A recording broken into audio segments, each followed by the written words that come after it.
Yeah, we're talking about a game based on a movie. So you know this is gonna go well. Licensed franchises. Oh, baby.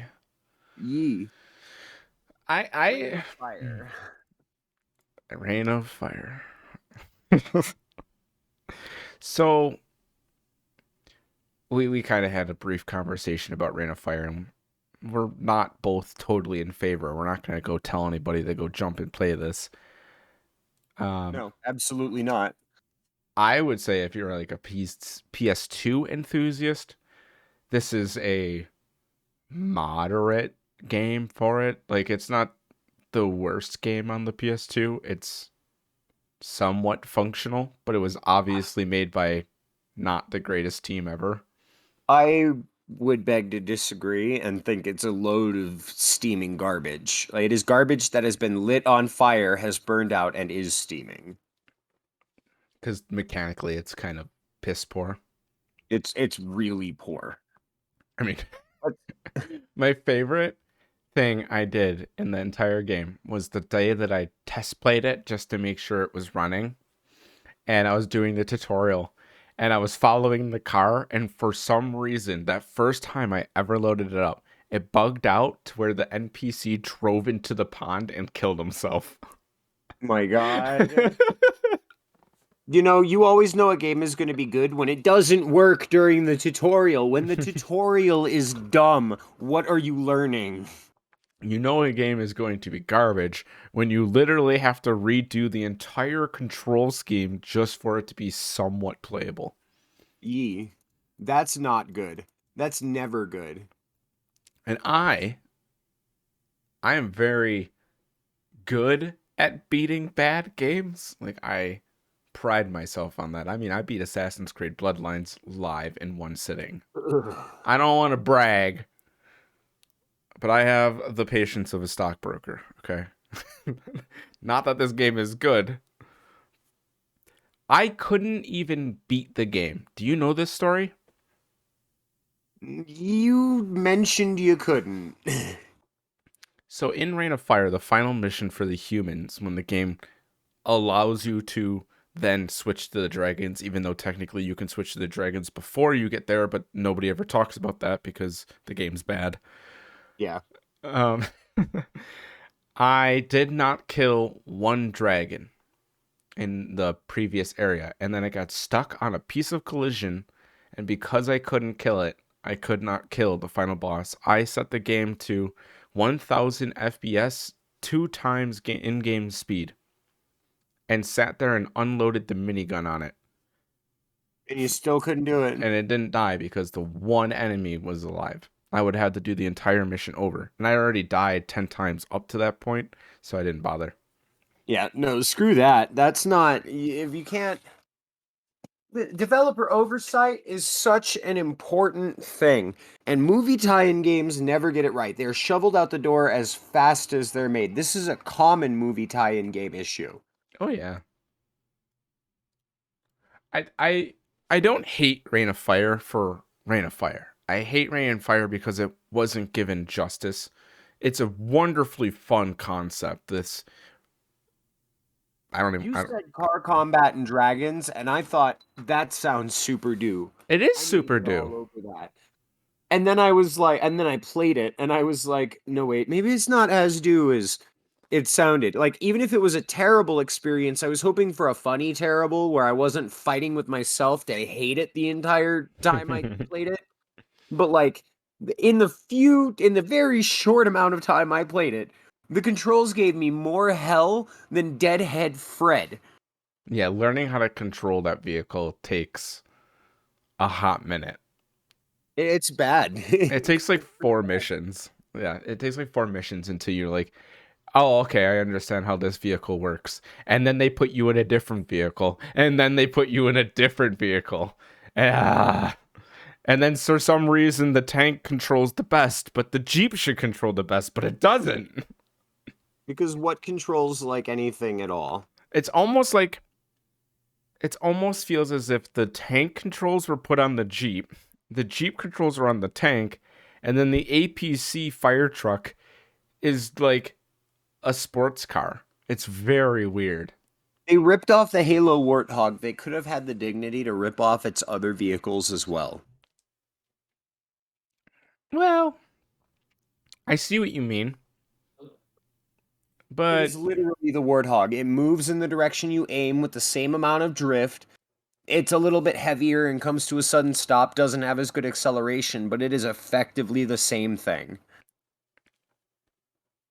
You can wh- argue that it's not, and I may take your argument into consideration, but chances are it's wrong because they are identical. I think you're right. Like especially when you change the controls to play the recommended way, like the way that I was recommending you play it. Yeah, When you change it it that is way, it's up very arrow to wrong. move. You use the joystick to aim which way you want to go, but you can kind of slide your left thumb to make it steer sharper. Mm. And then, I mean, obviously, you're controlling a turret. That's where it's different. And the mechanics don't work. Where in 2001, a year before, the mechanics worked. Yeah. Like, if you had the dignity to take one concept and use it and roll with it, why not fucking take the rest of them because you know they work? Why not just replicate that? If that's what you were going for, why didn't you do that? The Scorpion tank was in the first Halo. I mean, yeah, yeah. This is like another situation, as you said, of licensed games just being shoveled out the door. I mean, if They this are game, shovelware. yes, they are. If this game was properly play tested and cleaned up and given the care that it deserved, this easily could have been a very fun game. You could Easily. have had Twisted Metal with Warthog controls and dragons, and you would have sold me if it played well. Plus, there's the whole flying section where you are a dragon. Like, I would have totally not given a shit about the movie if it was a good game. The movie's fun to watch. The movie It's is not a fun. good movie. It's like No, yeah, it's it's great. not a good game. It's not a good movie. It's like It's but at least the movie is funny, right? You walk away from it, it's a kind of campy fucking oh, really very. cheesy romp through. It very funny to watch through. The game is just so aggressively average that it is terrible. I would say it's Eh, below average. I mean, even in the PS2 lineup, like I said earlier, it's a 5 out of 10. It's nothing to write home about. It is playable. If you have nothing else, you can learn it. That's what I'm saying, right? A 5 out of 10 is middle. Hmm. Exact middle. It is so aggressively average that I think it's fucking terrible. Those are my least favorite kinds of games. The games that aren't so bad that they're unplayable and aren't so good that you at least remember them for something. Like, I'm gonna walk away from this experience with absolutely nothing other than I played a game with cars and dragons once. I've beaten a game with cars and dragons once. Oh, I'm not proud to say that. You I beat have. Assassin's Creed Bloodlines. It's true. Sky's the limit Sky is the limit. You're right. On PC. on PC. Um. Yeah, Rain of Fire is literally the most. But is there anything that you can say about it that is positive? It looks good. For the time, the animation, the character models, the worldscape looks damn good. You can tell that the budget went into its graphics and nothing else. You think so? Yeah. Now, what if I told you I'd completely disagree? Okay. I don't know where the money went. As you play through this game, the fire is flat billboards. Well, There, the that's a product of 2002 as it yeah, stands. You know what I mean? the mechanics are there. Like you have to shoot the water towers to put out your vehicle, stuff like that. But 5 out of 10. It has mechanics.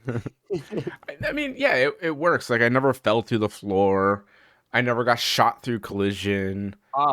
Ah, but what are the chances of those things happening? Think about like how that enemy collision broke at the very end, right? And then think back to what would have happened if you played a little more aggressively and you didn't just straight through the entire playthrough. Oh yeah. What would the average gamer get out of this? If they tried to just explore and do shit, so many game-breaking things may happen. Oh yeah. It wouldn't surprise me. Would not surprise me at all. Like if I explored more with like how the vehicle hitboxes worked, and if I explored with like, oh, what if I ram my teammate into something and see how those mechanics affect each other? Because if you hit a wall, you don't just stop. Like you bounce off it really aggressively. So like, what if you Yeah. bounce off a wall and smack into your own teammate? Like, is there like a chain that I can do that'll break the units per second to put me through the map and things like that? Those are things that could definitely be explored And I, because it's not if a polished. developer get to thinking, what if you smack through the wrong part of a plane or smack through the wrong polygon? What if you drive over the wrong polygon and it's just one tick upward and it's in the wrong position and you fall through? Right. Those are things where I'm like, man, this game, you can tell just in the in the little bit that I played and in the bit that you played, that it just wasn't even finished. Oh, I completely agree. This is a licensed game that was shoveled out. I mean, there are probably people on this project who had passion, and then they were like, "Nope, got to get it out." Yeah. And it's sad because you can see the potential here. You can see what could have been a really fun game. I think somebody in the modding community, indie development community, could look at Reign of Fire as a concept and rebuild it from the ground up and present something really, really fun. Yeah. Something that something that is polished and has had time and effort put into refining its mechanics and visuals. Something that is playable and won't break when you reach the end of it. Something that takes the idea and expands on it and does something a little more creative, because guns and rockets are cool and all, and shooting at dragons is fun, but where is the diversity? I Where is any diversity? There's literally none. It's so repetitive. oh, it's hyper repetitive. Um, if anybody is watching this that is an indie developer that wants to take on something completely unique that might bolster their career, a 10v10 Reign of Fire concept where you have people playing as a support role with fire trucks and guns, and the dragons have to take down the enemy, and you have to take over checkpoints and then get people out of the area.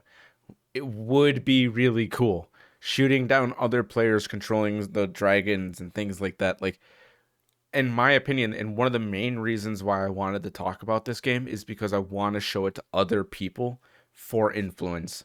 There are gold concepts out there that have been spat on. Damn. Could you imagine Halo 3 vehicle physics and controls in a world where you have to shoot down dragons and play with each other? World of Tanks, cross dragons and stuff like Just that? making me sad that that's not what this was, that it didn't just take a little bit more time to refine itself and nail down what it was trying to do. But you see what I see, right? Yeah, I see what you see. There was a lot of real potential here. Okay. And let's not forget, people, that this is the time period of the PS2. SOCOM was out. Halo 1 was out. Multiplayer was not new. Metal Gear Solid 3 came out the same year. Yeah. Aggressive inline. Several Tony Hawks.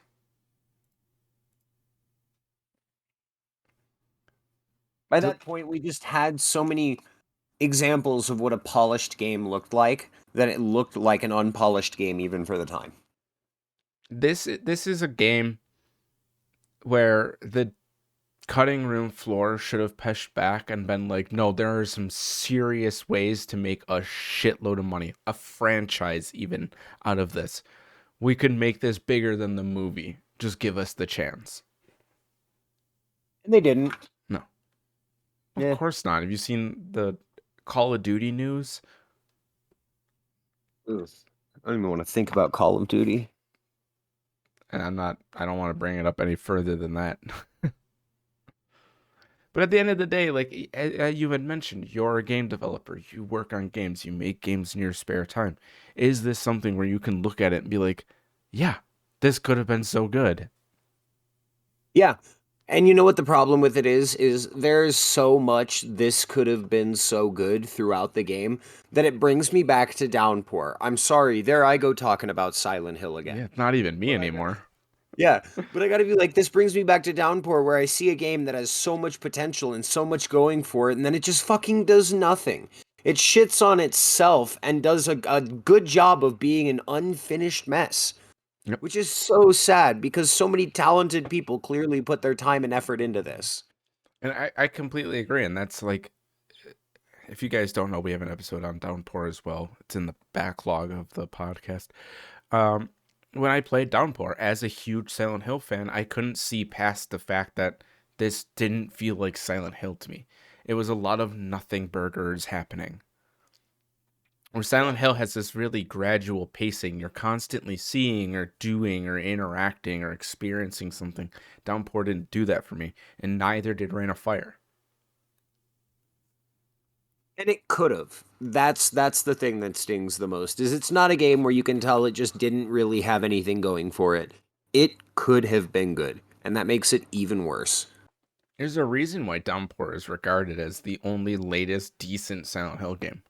Because it is a decent 5 out of 10, but that's about it. It's so average. There's so much missed opportunity there. Oh yeah, they could have explored so much. And I mean, well, I guess technically I would be wrong because a lot of people think Shazam is canon. And well, I guess because it's literally an interpretation of headcanon and that's literally the whole entire joke of the entire fucking game, but yeah. I want this podcast to inspire people to think outside of the box. Look at things that have been produced and shoveled out and just take a second to think about how great it could be and put those concepts into place with what you know now. You could give me Rain of Fire remake. It's one level and just I'm taking down Earth Defense Force. You've played Earth Defense Force? Yeah, That, but it's dragons. yeah. That would have been awesome. That would have been the perfect way to handle it. I don't know when the first Earth Defense Force came out, but probably before this. Let's see, the last one was in 2009. The first release was in 2003. Damn.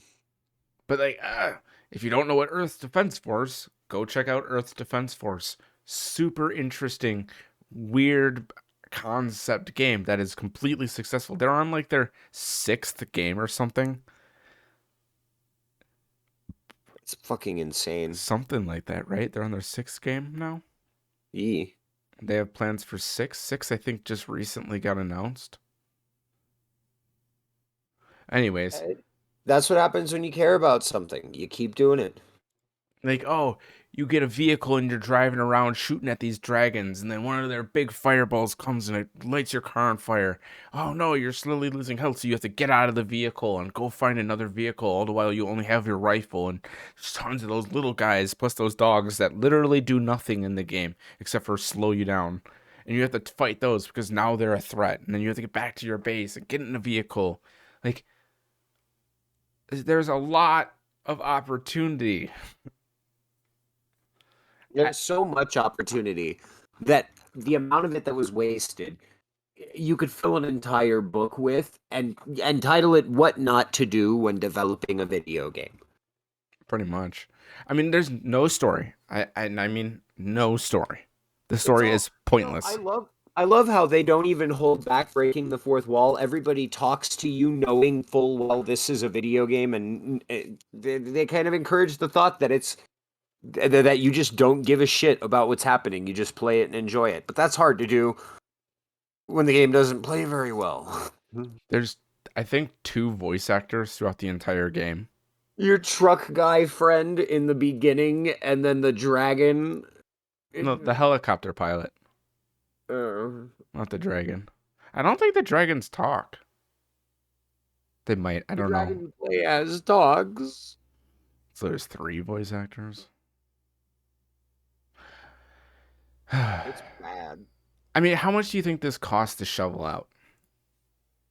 I'm gonna say it's somewhere in the realm of like $100,000 to $200,000. It was merchandise. It wasn't made to be a great game. It was merchandise on the part of the publisher. Oh yeah. And this is made by BAM. Oy. What else? I mean, wasn't BAM like the failure to Ubisoft? Yeah, they kind of super went under. Are they really under? I'm pretty sure. Yeah, as of 2005. And guess what they're known for? Reign of Fire. No, Powerpuff Girl games. Dexter's Laboratory, licensed Oh, games. they did some Cartoon Network stuff. Not all of those were terrible. They knew how to make platformers. But by that point, if you didn't know how to make a platformer, you were just fucking dense. They have some private games, but almost the majority of their releases are Game Boy Advanced licensed games. So games you could stick in your pocket and take with you on like a 70-hour road trip that was boring as shit. That's what repetitive games are for. They're time killers. There is an argument to be made for them being good time killers, but bad video games, right? Listen, if I'm stuck in a car going on a road trip, I'm bringing multiple Pokemon games because they actually have depth and things to do. Just take my Nintendo Switch, play Street Fighter for hours because that kills time. Take my Stream Deck, Steam Deck.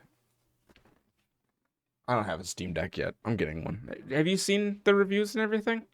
Yee, everyone loves it. It's very user friendly, from what D- I hear, very serviceable. Oh yeah, the whole thing can be pulled apart just like a regular computer and replace whatever you need.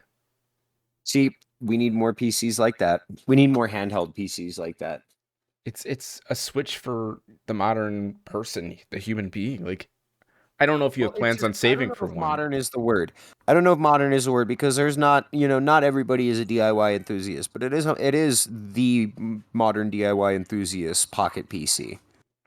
Oh, I just mean for like console gamers, just in general. I It's a great buy. I wouldn't recommend a Steam Deck to console players. Still too much PC involved. I mean, out of the box, it comes with Steam OS. It's just loads right into Steam. You make an account, and it's just like any other console GUI. Yeah, but then you have to be like, then you got to be like careful about what you buy through Steam because they don't censor any of the buying library depending on the platform. They just kind of throw it out there. And depending on what you buy, you might buy something that just doesn't run on the Steam Deck that you bought, right? Expecting it to. And that is always terrible. I think they're That is a adding Linux stuff to the OS. store. Like I know already that the store has already been changed. If you're on Steam OS and it's Linux based, if the game is not supported on Linux, it will tell you straight up this will not be supported on that device. Yeah, Um, but how many normies do you know that stop and read the store page when they buy something? That like most people I know, they I stop, they look at pictures, they read like the quick description, and then they don't look at anything else. Everybody I know wants one. I mean, we're different people. You know what I mean?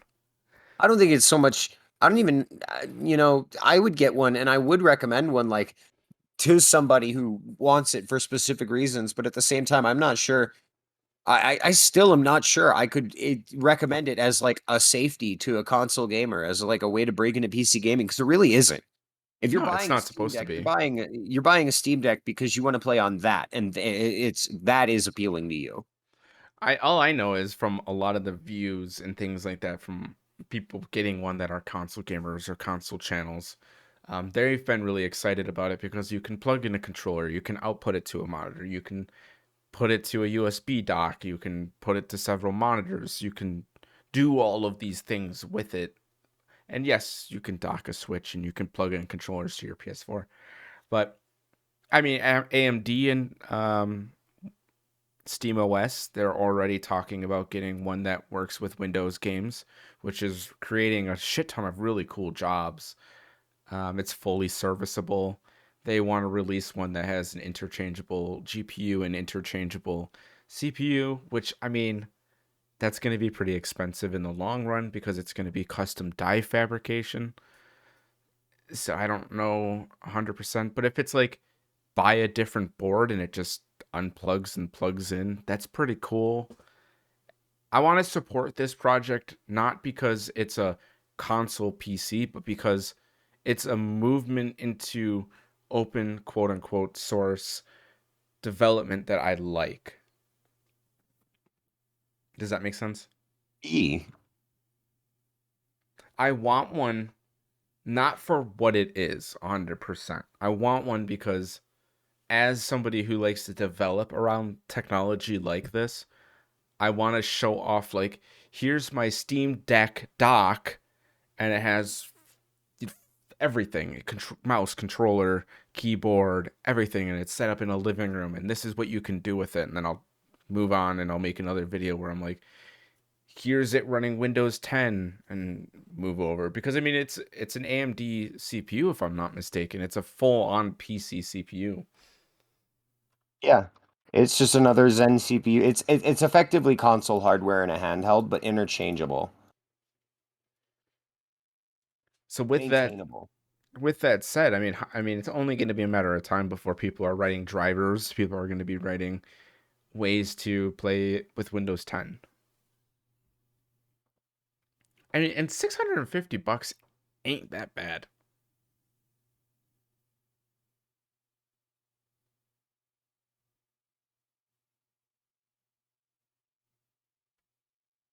Considering what it is. Oh, there is a dock that already comes with one. Damn. The dock has display out, USB-C, 3 USBs, Ethernet in, HDMI out, and audio out. Or headphone in.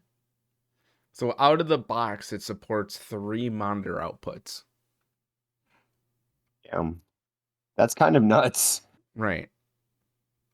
Leave it up to Steam to create something that the consumer could use. That's what I was just about to say too. This is Steam we're talking about. This isn't some nobody company. This is one of the biggest gaming companies in the world in terms of distribution, not production and things like that. But you know what I mean. I think the HTC Vive, I mean, it's been supported, but the Valve Index has been supported out of the ass since they released it. And now they're like, everybody was like, oh, we need to get parts for our Valve Index. And they were like, okay. And they partnered with iFixit, of all companies, to produce parts for that people were asking for. And the same thing went with the Steam Deck. People were like, oh, well, what if I get controller drift? What if I need to replace it? And they turned the entire thing into a modular, where you can just take off the front face, take off your joystick, and put in brand new joysticks. So even if it gets old, it's completely serviceable. I don't know. I'm all in. I want one. Um, I'm just gonna buy the 64 gigabyte eMMC because I'll put a 1 terabyte M.2 because apparently it fully supports M.2. So buy the $400 one, grab a $100 M.2 and just put it in. And so you don't plan on getting one then? Likely not, but I might pick one up if I find it, if I need it for convenience, if I ever get sick of my Switch. That's another thing is the one of the reasons why I'm really in full support of this is I'll be able to buy this and I will have the entire Steam library. I mean, you've seen my Steam library. It's 3,000 games right out of the gate. E. And I will never lose those games. They will always be there. I will continue to grow that library constantly. I'll have full compatibility across multiple systems. I mean, for me, it's a no-brainer. This is my portable. And you're a PC guy, it makes sense that this would be the thing that is for you. Yeah. I mean, we've talked about the GDP win, right? GDP. Yeah, those wanted one of those because it's a Windows computer in your pocket. Yeah. I think the GDP win is great. Oh, by the way, the prices are down. You can pick them up for 330 on eBay. I might get one with my taxes. I recommend. And that's what I was going to do with the Steam Deck is I was going to pick one up with my tax return as well. But I ultimately ended up getting rollerblades, a scooter, and shoes. But I could save my money. It's not a big deal. So, I mean, I know we're still recording the podcast, but if you're watching this and you are listening to me and you're like, I'm tired of consoles, I don't want to buy one, I personally would highly recommend you take a look at the Steam Deck. It's something different. You can buy into a market that has existed since 2002. Full backwards compatibility, almost anything on the Steam library that is on Linux. That is very important. It needs to be a game that runs on Linux.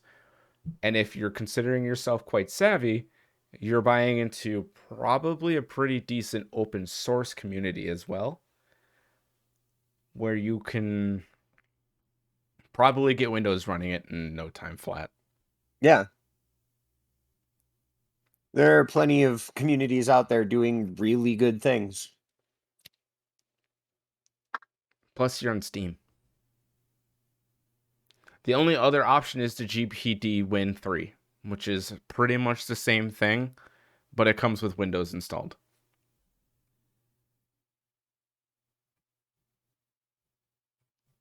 Which is the one that you're looking at, right? Yeah. The one that slides. Yep. Because they are sleek and they look nice and they have good performance from all of the numbers I've seen. Yeah, they look really good. I mean, if anybody is watching this and they're like, oh, I don't want to play with consoles anymore. I want something that's going to be a more long form factor. The GPD 3 and the Steam Deck are easily my number one recommendation right now. If you don't want a laptop and you don't want a desktop computer. How much is the GPD 3, do you know? It was like 460, 470 last time I looked. That's not bad. E. Oh, and if anybody wants to know the frame rates, apparently Death Stranding on Ultra will pull 60 FPS on both the GPD Win 3 and on the Steam Deck. So they're pretty powerful. These aren't holdover. Like Death Stranding is a pretty aggressive game to run.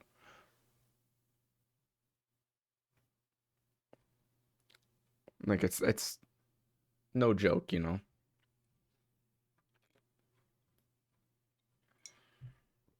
And essentially the big difference is GPD is partnered with Intel, which is why Intel didn't partner with Steam. And then when Steam went to AMD was like, well, let me check with Nintendo. Nintendo said, fuck you. And then Steam was like, well, fuck you too. And then made the Steam Deck. If you don't know, that literally went down. That is almost identical to the situation, which is pretty great.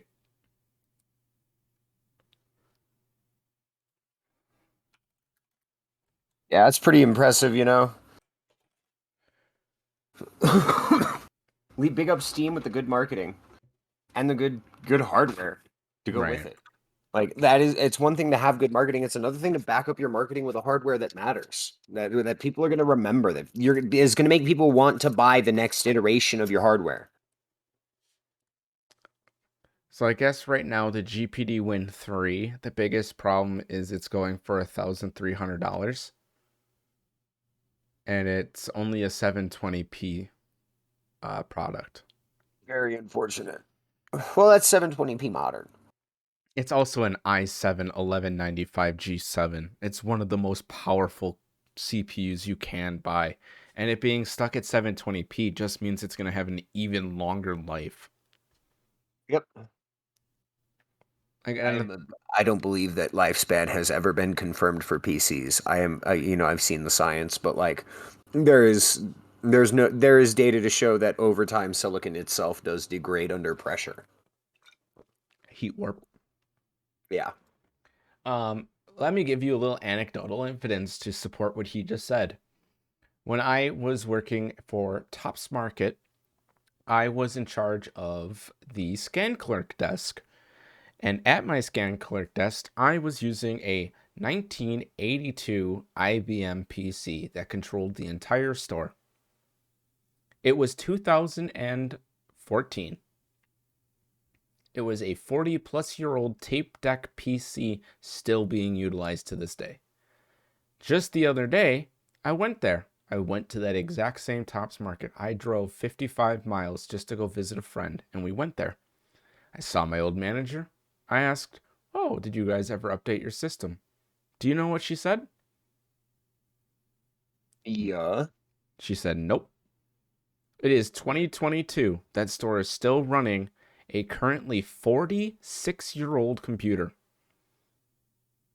That's bad. It's not bad. That is It works for them. yeah. Small town, middle of nowhere. Works. It prints the tickets that they need. It's still supported. It's just insane. You are 100% because computers they don't decay like other things. They're not mechanical. They just keep going. But unless it's a console where it's doomed to fail because it's designed to fail. Got them.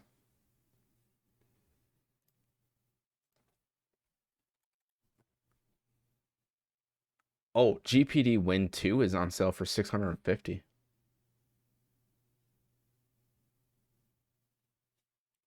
Ooh. All right. Well, that's the end of the podcast. I'll sign us out. Thank you guys so much for checking out this video. Please do not play Rain of Fire. If you really are It interested, was I have bad. I have a playthrough on my channel. Check out that playthrough. Um, if you have any recommendations for us, or if you want to talk to us or have any different opinions, join the Discord down below. I appreciate it if you could jump in. We have our own section of the Discord available for just the podcast and talking about stuff. So with that, goodbye everyone.